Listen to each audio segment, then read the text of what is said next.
đào lại đi dài nhá. Đào đi dài nhá. Trong ban thật lẹ từ khang nào thật lẹ mà khang đấy. Cái giờ đây giờ rong à. Thiệt bằng sẽ đa băng tranh làm sao không? Rồi xí. Ồ chui mà mỹ rồi xí à. Nhạc nhé. Ồ. Tránh chia bàn đá và học sọc cái rối và tập chơi rối.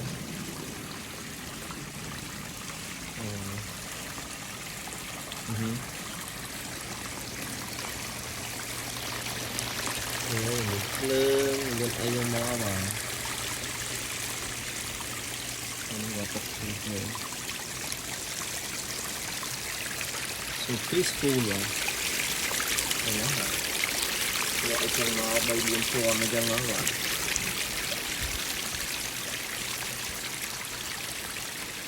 đây là những tập tay đặt structure down đặt đào đây tiếp vào đây terus rồi đặt sai cho nó chuyện mình sai ở đây rồi simple mà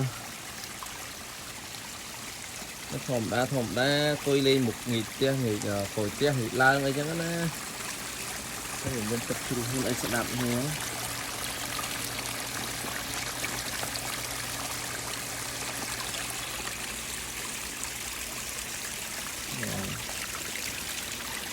thòm đá tới dương trôi rồi nữa phải đi trôi khỏi tia dương nữa anh